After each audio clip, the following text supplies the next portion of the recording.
you're happy and you know it, say amen. If you're happy and you know it, say amen. Bonjour à tous, bienvenue dans mon podcast pour un nouvel épisode autour des changements de vie, expériences de vie dans les 10 domaines de votre vie. Aujourd'hui, je vais interviewer Laurence. Alors bonjour Laurence, je te remercie de participer à mon podcast pour partager ton expérience de vie. Sur quel sujet souhaites-tu partager ton expérience aujourd'hui? Alors aujourd'hui, je vais te parler de la médiumnité, de la thérapie holistique et des soins holistiques. D'accord, très bien. Également relié à la santé, si j'avais bien compris par rapport à un événement qui t'est arrivé. C'est bien ça. Oui, oui, tout à fait. Ben, si tu veux, je t'en parlerai un peu plus, mais effectivement, j'ai vécu ce que l'on appelle une erreur médicale et qui va en fait me coûter 14 années d'errance médicale, de Hmm. maltraitance médicale, et je vais me retrouver seule face à voilà une erreur médicale que je vais vivre. D'accord. Donc, peux-tu te présenter rapidement en quelques mots, s'il te plaît? Oui, alors bah donc moi je suis Laurence Noyer, donc je suis thérapeute holistique, médium et guérisseuse. En fait, je travaille sur quatre plans, nos quatre santé, donc la santé physique, la santé psychique, la santé émotionnelle et ce qu'on appelle aussi la santé énergétique spirituelle. Donc mon travail c'est d'accompagner les gens et en particulier les hypersensibles, les personnes qu'on appelle un peu les trop gentils, justement à comprendre pourquoi ils tombent malades, à justement leur faire des soins, à dépasser des croyances limitantes et puis surtout à les reconnecter à leur ressenti, à leur médiumnité. Parce que voilà, mon D'accord. discours, c'est que on est tous médiums. Oui, reste à le développer, effectivement. Donc, Voilà. l'événement que tu souhaites nous partager aujourd'hui, tu l'as un petit peu évoqué là il y a 2 minutes. Dis-nous-en un petit peu plus concernant cet événement. Oui, en fait, un matin, j'étais pressée, j'allais passer mon master, mon concours de professeur des écoles, et je suis tombée dans mes escaliers, je me suis tapé la tête contre la dernière marche de l'escalier et je me suis fait ce qu'on appelle un œdème, donc un bleu, au niveau de l'oreille interne gauche. C'est quelque chose qui se soigne très bien avec de la kiné vestibulaire. Et malheureusement pour moi, donc moi j'habite en montagne, et lors de la première séance de rééducation, le praticien va oublier de me dire une information capitale, c'est qu'il fallait rester donc 1 heure sur Grenoble et remonter ensuite par palier pour Hmm. habituer un petit peu les oreilles qui venaient de subir une rééducation. Ouais. Et ben, je vais être victime en fait de ce qu'on appelle un accident de pression, et les médecins appellent ça un accident neuromusculaire. Donc, je vais avoir une douleur terrible dans le crâne et puis je vais Hmm. avoir tout mon côté gauche qui va se tendre et je vais me retrouver à marcher sur le côté du pied parce que voilà, la remontée en altitude va être trop intense pour le corps suite à cette séance. Hmm. Ouais, c'est assez éprouvant ce que tu as vécu et avant justement, euh, avant cet événement, à quoi ressemblait ta vie? Alors moi, j'étais à l'époque ce qu'on appelle à la fois une hypersensible timide, qui peut être timide, et à la fois le petit bout en train clown, qui peut avoir des amis. Voilà, et j'étais mais vraiment dans une vie totalement ordinaire. J'étais en train de, Ouais. voilà, comme je te disais, j'allais passer mon concours, j'étais professeur des écoles suppléantes, je faisais ma vie, mes remplacements. J'avais décidé que j'allais faire ce métier parce que, bon, en plus dans ma famille, on était des familles d'enseignants et ça me plaisait bien aussi. Donc Hmm. j'étais vraiment mais dans une vie, j'ai envie de dire, tracée, tranquille, voilà, tu vois, en Ouais. train Ouais, et de puis ça t'est créer tombé ma dessus vie comme ça. Hmm. complètement. Complète. Bah, le ciel m'est tombé sur la tête, pour, voilà, pour donner l'image. Et donc en fait, après, une fois qu'il t'est arrivé cet accident, que voilà, le parcours médical s'est pas bien passé, etc. euh, comment tu t'y es prise en fait pour essayer d'aller mieux? Qu'est-ce qui t'a fait prendre conscience qu'en fait, il y avait besoin d'évoluer par rapport à cette épreuve, à cette grosse frustration? En fait, tu t'es dit, bah voilà, personne n'arrive à me soigner. Enfin, comment t'as fait Alors, je pour vais être très commencer à transparente. avancer en fait? petit à Ouais, ouais, petit. ouais. Ben, en fait, il faut s'imaginer que je vais tout tenter. Je vais aller voir mon médecin traitant qui, lui, me propose des antidépresseurs. Donc, je sais très Ah. bien que c'est pas du tout. Il va me dire, mais vous avez besoin d'antidépresseurs, vous êtes Mm. dépressif comme fleur. Non. Donc là, je me sens pas écoutée. Super.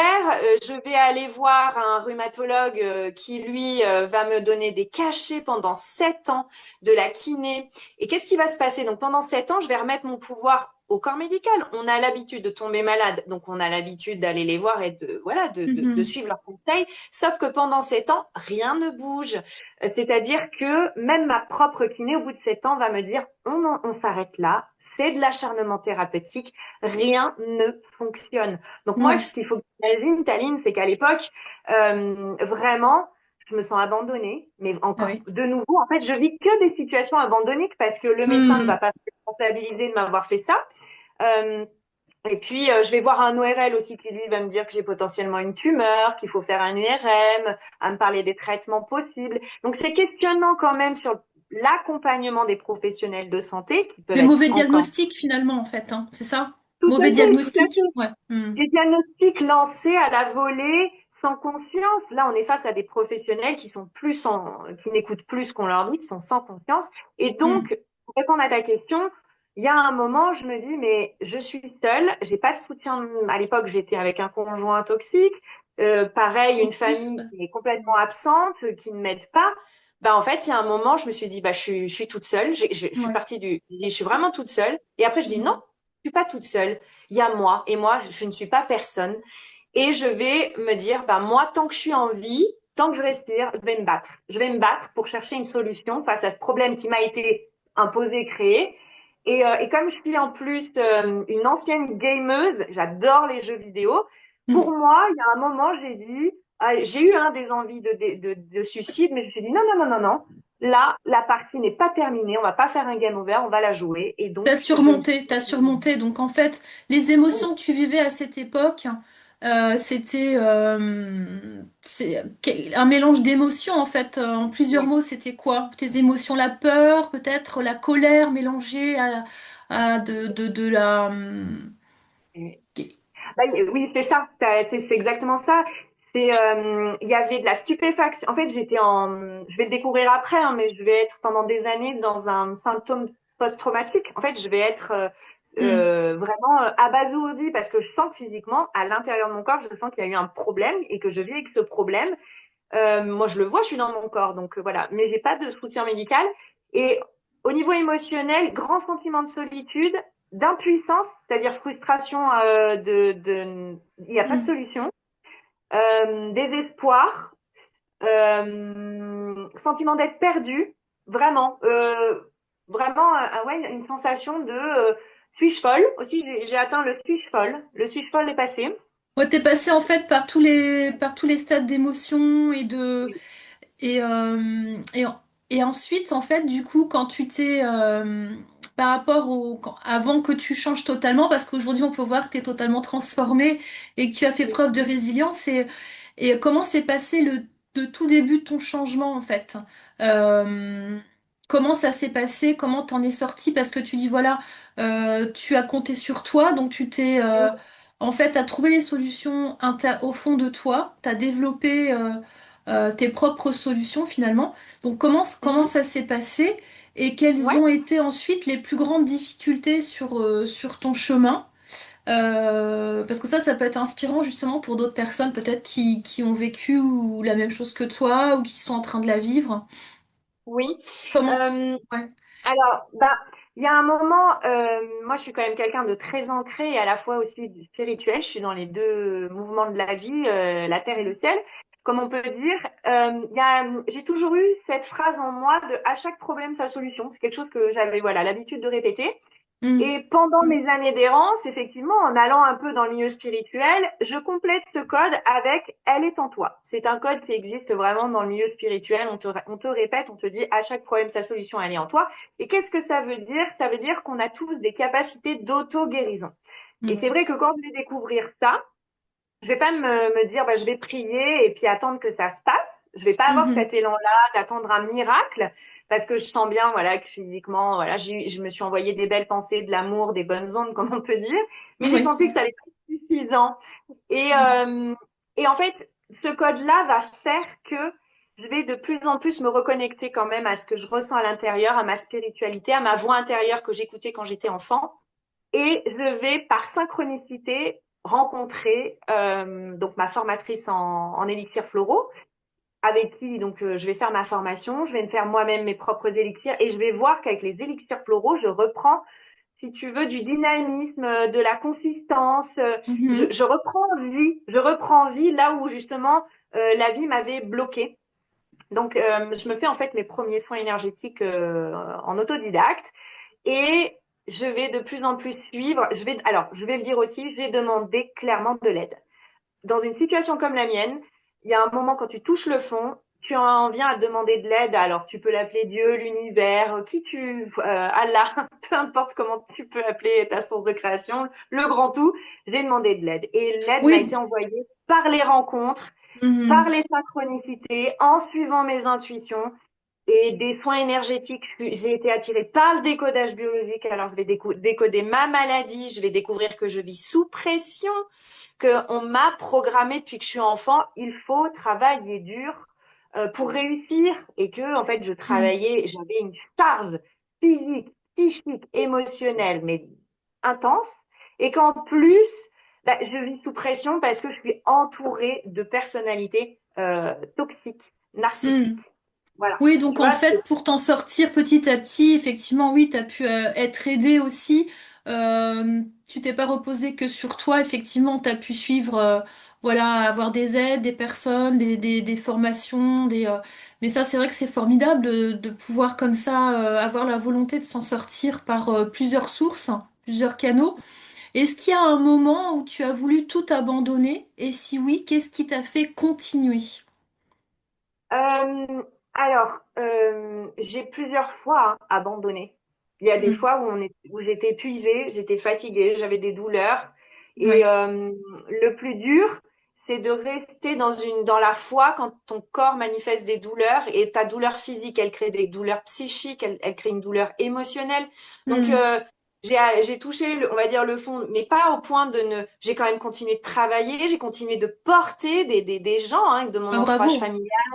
Voilà. Ah, mais bravo. oui, clairement. En fait, c'est Hmm. là où je me dis, euh, j'ignorerais vraiment, parce que quand tu es hypersensible, tu sais que tu es très sensible, mais j'ignorais que j'avais tant de force en moi. C'est cette épreuve hein, qui va me montrer que j'ai de la force, autant Ouais, de tu force.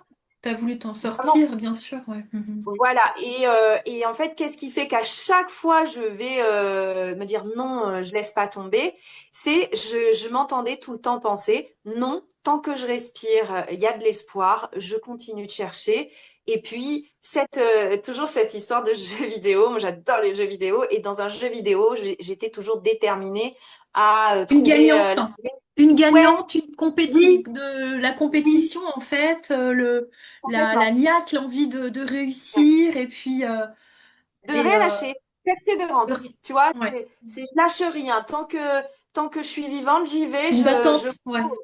voilà. Et je m'écoute. Et je m'écoute parce que justement, l'idée, c'est que quand on est hypersensible, on a une petite tendance à être influençable. Et moi, les gens, ils venaient me dire, oh, bah, tu devrais faire ci, tu devrais faire ça. Et j'ai suivi les avis des uns des autres. Mais Et c'est pas rien. toujours la bonne solution, effectivement, ouais. Non, De- non, non. C'est ça. Je me suis écoutée. Je me suis Parce que vraiment chaque écoutée. personne a son chemin et c'est vrai que les personnes en fait ne sont pas à notre place et peuvent pas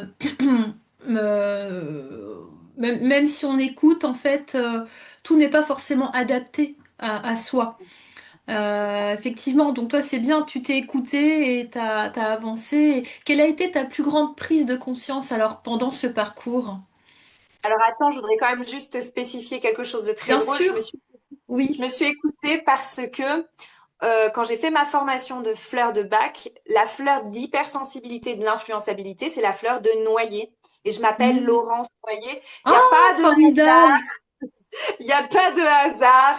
Je porte le nom de l'hypersensibilité et les fleurs, justement, elles permettent d'équilibrer les tempéraments des hypersensibles, dont la fleur noyer. Donc forcément, tu imagines ma Très, découverte. Voilà. Ah Je, ouais, ça c'est intéressant. Ouais, ouais, ouais, ça, c'est... j'ai dit, mais ah, la bonne blague, je Ah oui, m'appelle oui, oui, Noyer c'est... et je suis effectivement une grande hypersensible. Alors, Ouais. forcément, je ne suis plus influençable ni perméable voilà, à la vie Hmm, des uns des autres. C'est vrai que ça va énormément m'aider sur le parcours. bien sûr. Et voilà, Hmm. voilà, je voulais juste te Super. le dire. Et donc, quelle a été ta plus grande prise de conscience alors pendant tout ce chemin? Ma plus grande prise de conscience, c'est que Oui. en nous, on a des potentiels qu'on ignore complètement Hmm. et que la vie va nous amener à conscientiser, révéler. Moi, franchement, euh, quand je t'en parle, j'ai l'impression d'avoir rêvé. J'ai l'impression que c'est pas vrai. Je sais pas comment te l'expliquer. Que c'est loin derrière toi en fait, c'est ça, c'est... C'était tellement dur, mais j'y Hmm. suis arrivée, que ça me montre, ça reflète en moi ma force. C'est ça que j'ai vu. J'ai dit, tiens, c'est en termes de qualité de cœur, je suis quelqu'un d'extrêmement forte, Hmm. résiliente, et j'ignorais réellement que j'avais cette force en moi. J'ignorais totalement. Et C'est c'est une la belle prise de souffrance, conscience, ouais. C'est la ouais, souffrance qui a fait révéler ça et ouais, d'accord. totalement. Mhm. Ouais, ouais. Donc Et ça m'a révélé aujourd'hui, une partie de moi. Pardon, ouais, excuse-moi. c'est une belle révélation. Effectivement, il faut pas, parfois passer par des épreuves assez dures. Euh, j'ai mon professeur de coaching en fait qui me disait dans chaque épreuve que l'on surmonte, il faut en trouver la louange. Et c'est vrai qu'au début, je comprenais pas et j'ai compris après, effectivement. Et aujourd'hui, alors, à quoi ressemble ta vie par rapport à avant? Bah, ma vie, elle a complètement changé parce Mm. que du coup, effectivement, ce que j'explique à tous, c'est que on est tous médiums, on a tous de la médiumnité et que c'est la boussole à écouter, sa propre boussole, ça permet vraiment de se sortir de tout ce qui peut nous arriver. Mm. Euh, et forcément, bah, comme je vais m'écouter, que je vais aller vers ce que j'appelle la thérapie holistique, travailler sur 4 plans et que je vais provoquer mon ultime guérison. Mm. Donc, effectivement, maintenant, mon travail, c'est d'accompagner les gens qui peuvent être dans des parcours similaires, qui peuvent connaître la maladie, leur Oui. expliquer pourquoi. En fait, quand on est malade, on peut être dans la frustration d'être malade malgré les soins, on peut, voilà, pas être forcément confortable et de comprendre quand on ouvre un Mm. décodage biologique et qu'on se voit dans les fonctionnements, bah, ça diminue de 50% déjà nos angoisses. On se dit, ah, je comprends la présence de la maladie. J'explique d'ailleurs aux gens, la maladie, ce n'est pas une ennemie, mais c'est une amie qui vient, qui vous amène une invitation et qui vous invite à changer, qui est là pour vous aider à guérir des parties de vous que vous ne voyez pas, des Mm. parties inconscientes. Et effectivement, bah moi, voilà, c'est ça. Ma vie, elle a complètement changé. C'est-à-dire que j'ai arrêté de mon concours de professeur des écoles. J'ai été dans la protection de l'enfance pendant quelques années. Et après, j'ai dit non, là, en fait, je ressens que je dois mettre tous mes talents, tout ce que j'ai traversé et que j'ai réussi à faire sur moi, à m'accompagner, bah, je dois l'offrir, C'est le ta mission de vie proposer. en fait. Aujourd'hui, c'est ta Oui, mission de vie. complètement. C'est ça. Et ça a été quelque chose hein, de l'accepter et de le matérialiser. Mais voilà, Oui. maintenant, Ben, c'est c'est un long complètement OK. processus, bien sûr, ouais. Et quels Oui. impacts cette transformation a-t-elle eu sur d'autres domaines de ta vie? Donc, par exemple, ça peut être le travail, les relations, la santé, les finances, parce qu'en fait, il y a 10 domaines de vie et ils sont Mhm. tous interconnectés.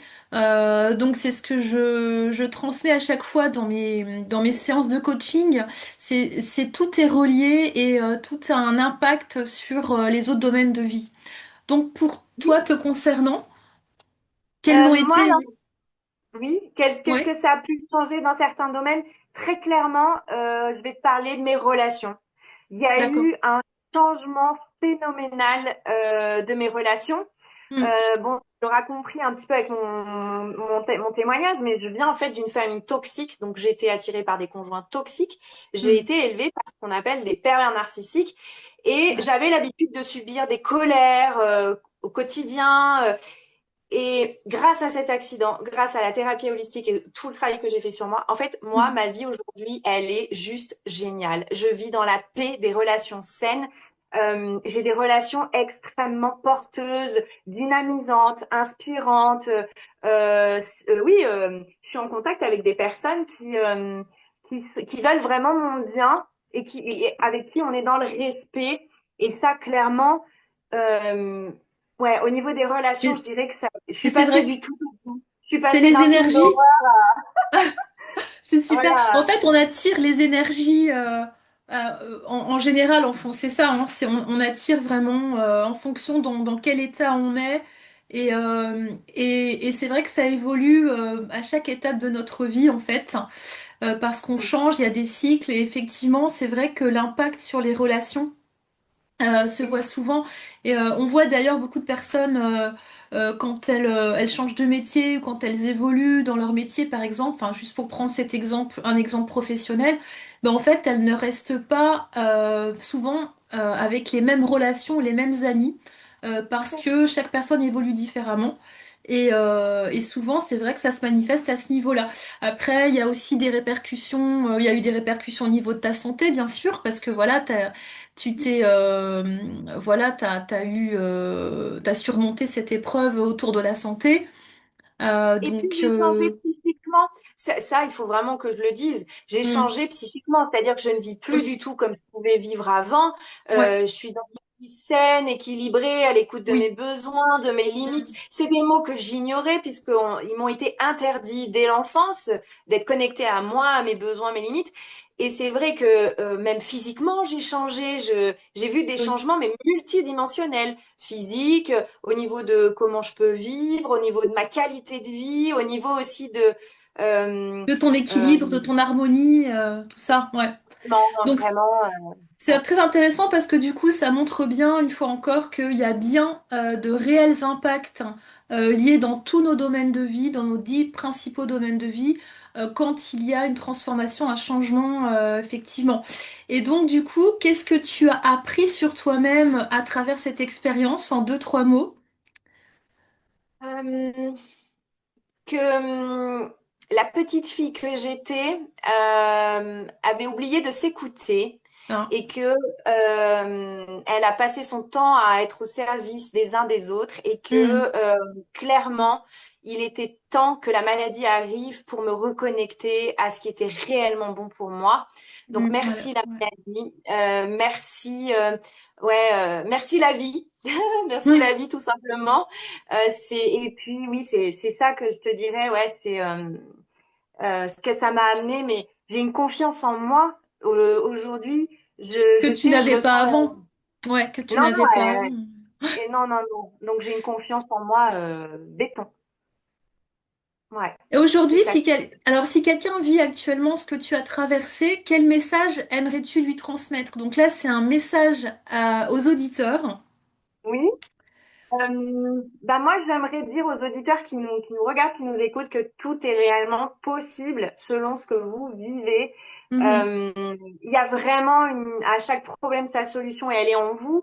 Si vous n'y arrivez pas tout seul, bien sûr, je vous invite à voilà, aller vers des gens qui vous attirent, que vous sentez sains, bons pour vous accompagner. Mais il y a Mhm. vraiment, il y a vraiment des possibilités dans tout ce qui nous arrive et il faut simplement garder la foi et tout est temporaire dans une vie, même si ça fait depuis des années qu'on peut souffrir, il y a vraiment des solutions à tout. Bien.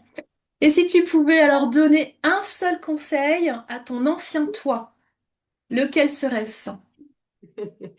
Euh, eh oui, oui, un seul conseil, Oui, ça à serait, ton c'est ancien compliqué. toi. Ouais, ouais, ouais, j'entends bien. Euh, Garde la foi, même dans l'obscurité, tu y arriveras. Magnifique parole.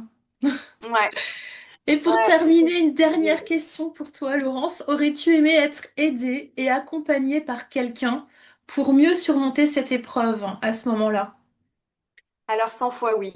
100 Ouais. fois oui. Parce que moi, en fait, ça m'a demandé de me sauver moi-même, ce qui m'a demandé une énergie considérable.